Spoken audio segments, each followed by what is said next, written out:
Alright, let's get started today. I'm at a more manageable drop frames rate, so probably around 10% most of the time, which is where I'm at tonight. But yeah, that 60% I started out with yesterday was just unacceptable. Like, I was lagging everywhere though, so it's kind of to be expected on occasion. I didn't do too much last night. I mostly played with his back monster, and I'm still not really happy with it. So I think we're going to spend most of today trying to get that guy right. Also, I'm not going to be doing a great, huge monster stream. I've been sort of fighting asthma all week, and it's taken a lot out of me.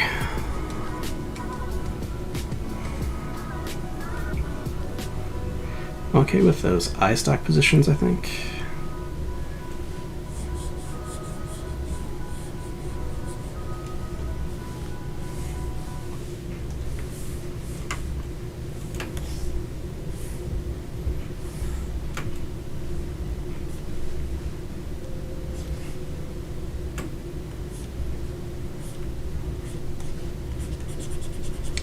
I think part of my problem was I was going too swoopy, not angular enough.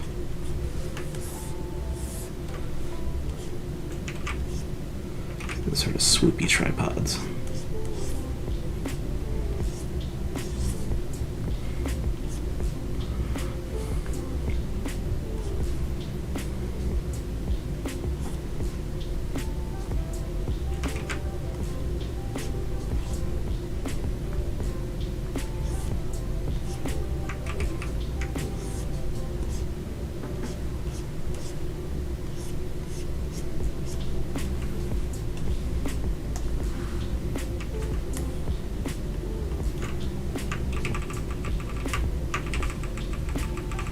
Still not working. I think the problem is the shape of this.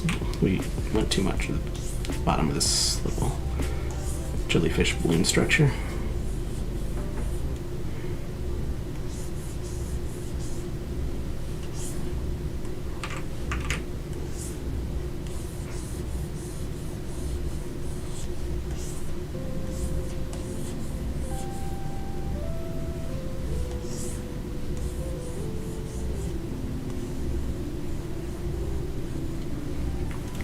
Yep.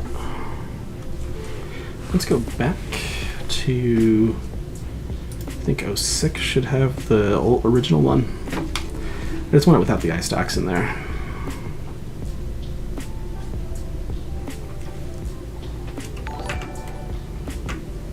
Hey, thanks for the follow. So let's grab this guy. No, I think we might need to go back to 5. This is why I save iteratively, so if I really mess something up, I can just go pull it from the old version. Yep, there we go. Back to the original. Let's turn all this stuff off. Don't need that. We're not going to save this anyway. And the trick to bringing stuff in is you want to fill a layer the full size of the canvas.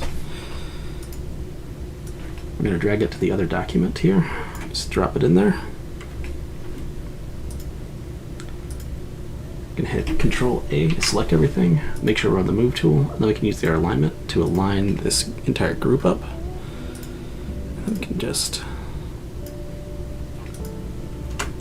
pop that guy right out. And we've just pulled the old one in. Easy peasy.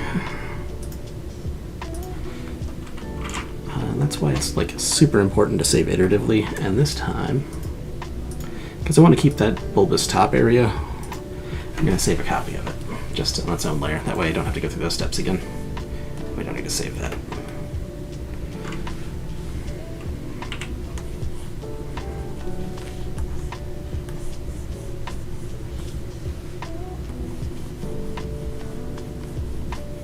It's super handy to be able to just hop in and make those changes like that.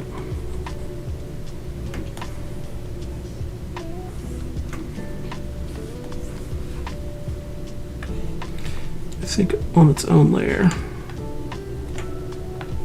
preserve our back this way. That way we have the part we really want preserved. And we can just do the body at its own layer.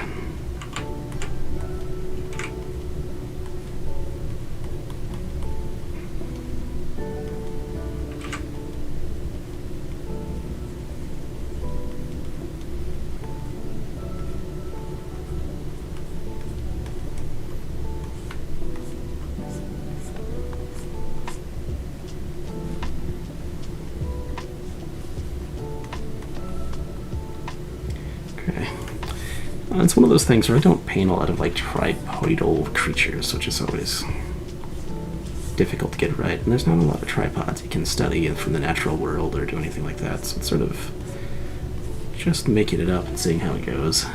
And sometimes that's super fun and makes things easier.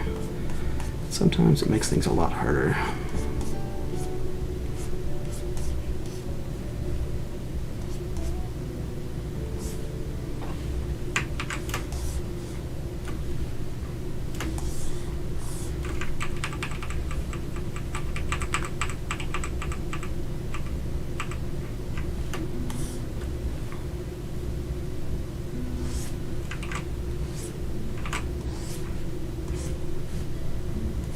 Will be the far leg, and then we're just going to duplicate this mask up. This mask, if you're unaware, is what's making it so that I'll disable it real quick on this layer. It's basically hiding the trees. That way I can keep the monsters grouped together in the same spot without having to worry about, you know, things showing through where they're not supposed to. The easiest way to do that is just to create a layer mask from the layer underneath it.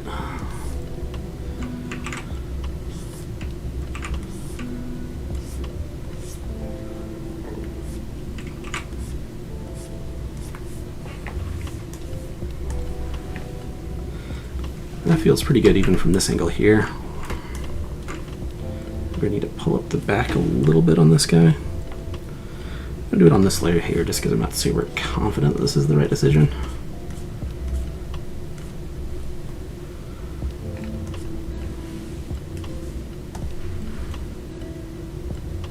That feels pretty good there. I think this leg needs to be a little bit more squiggly though, so let's go in and squigglyify it. Erase that out.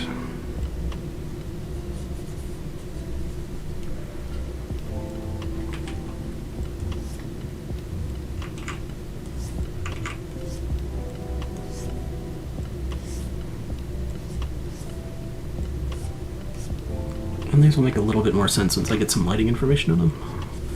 Or the tentacly things, because right now they're just kind of a mess. But I kind of feel like once I get the where they're orientated a little bit better, describe.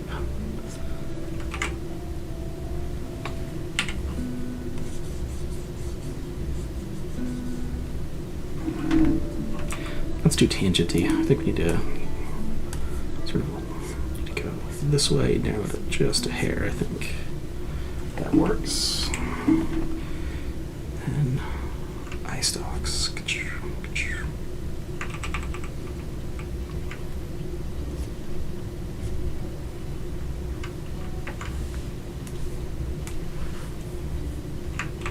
I don't think that works right. So one of the things I want to do is this is the focus of the piece, or like the center area. So we want to make sure all of our lines, even the tiny like eye stalks, contribute to that. So by curving them up, it sort of curves around into this sort of like circular flow area here. So it sort of goes up and sort of will create a little bit of a curve with the shapes we make inside there. It's going to be super subtle, but it'll still help lead the eye up around and into the monster, right? Same way why this one's eye stalks are going forward towards this other creature, because that sort of blends into, it sort of flows into the curve of this creature a little bit, which is kind of what I'm going for. Which is also why I have this tree branch pointed here, so you get sort of a circly flow.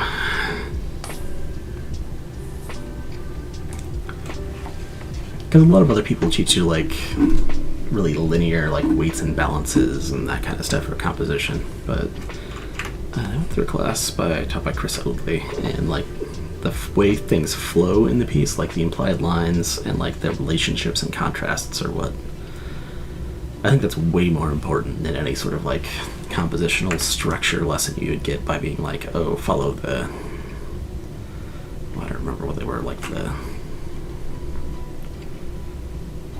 something yard arm or something or whatever.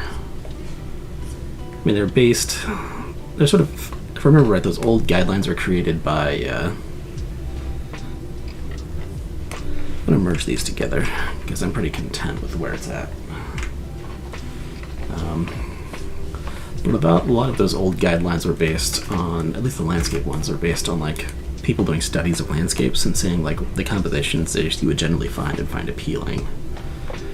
But that doesn't mean you can't go in and find your own better compositions. And that's sort of one of the reasons why I have problems with sort of prescribed compositions, or that style of, teaching composition through, learning specific compositions that have worked in the past. Like, there's nothing wrong with that, but I think we as humans appreciate novelty more than skill or talent a lot of the time, especially in something creative like art. So it's just as important to find something new that looks good as it is to be able to use those old styles masterfully, or those old compositions masterfully.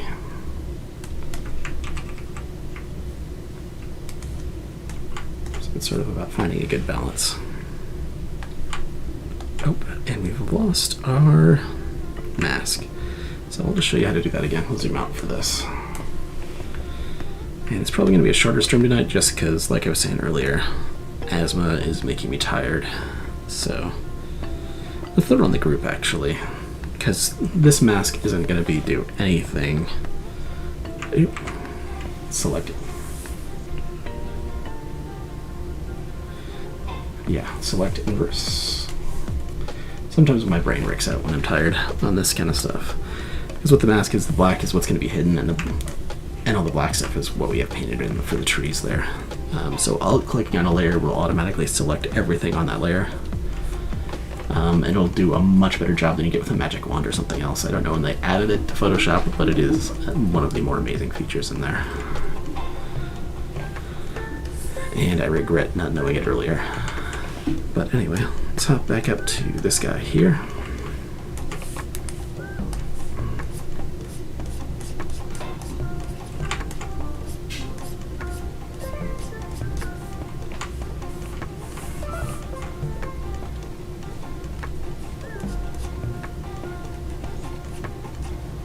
We're going to sort of lay in some of these colors here.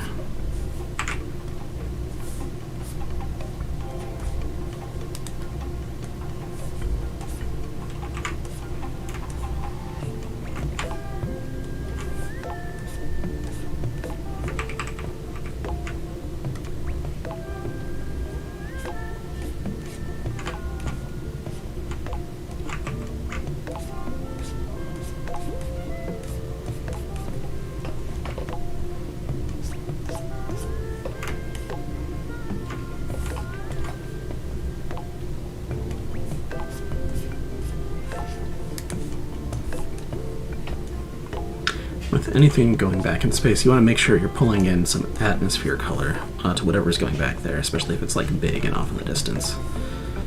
So like as we get further back, since these are such big creatures, you'd start seeing a lot of like atmosphere on top of them. So I need to make sure I'm getting in one way or another.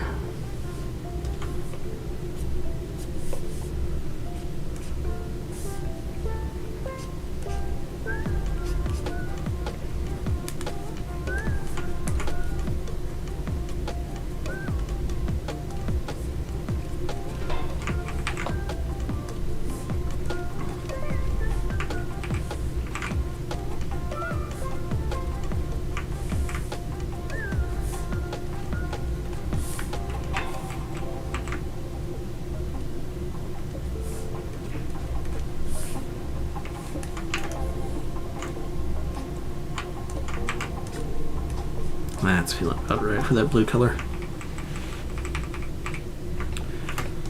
Okay, so what I want to do here is get these sort of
Yeah, it's giving me the right sort of feelings. So.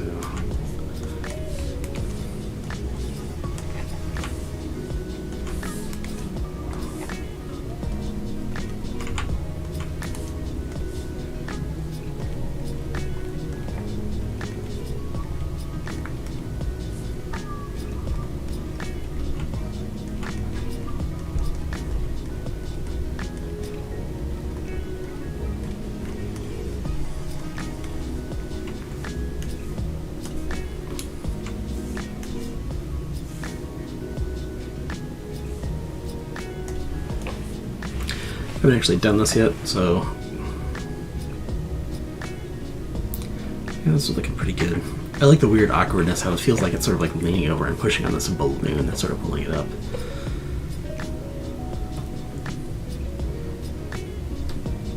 Nothing's really jumping out at me as wrong. Let's paint a little bit, sort of facing this way though.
Ah, that's what the issue is.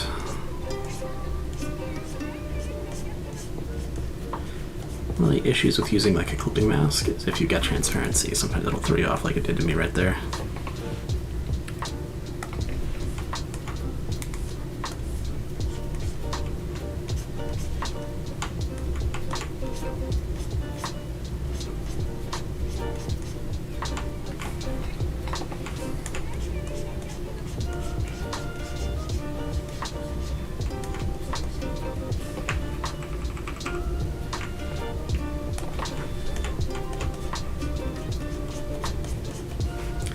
So if you're working with weird transparency like this, my sort of style of painting on top of like different sort of like masked out layers can kind of start to fall apart a little bit. It's not something I run into very often.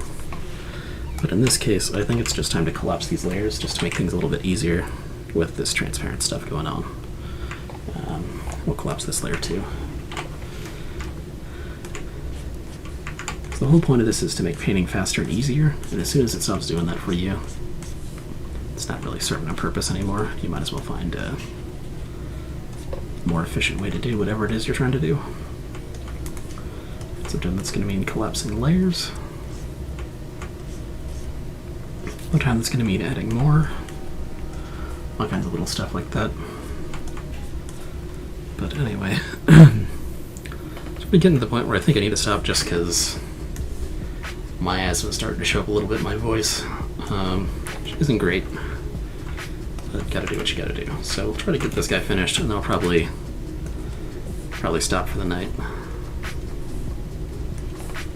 Go take my inhalers and stuff.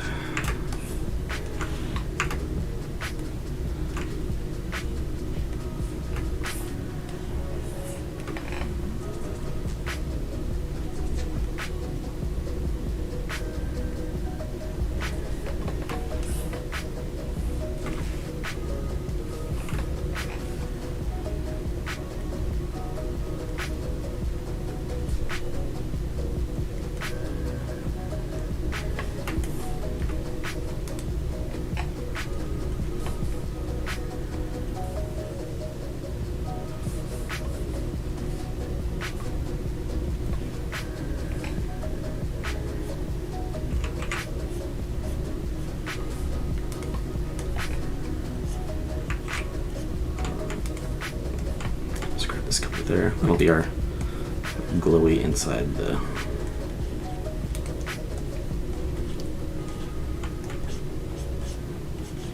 back structure. You don't need a lot of it, you just need enough of it to get by. I sort of want to darken this area up just a little bit.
Make things feel a little bit more consistent between these two guys. Alright. We need to do a little bit more work on the shell. Maybe like establish where it curves and flows around and stuff before I can stop with this guy.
I know there are a lot of people out there that'll tell you not to zoom in too much on a piece, but I think it all depends on like what you're doing with it.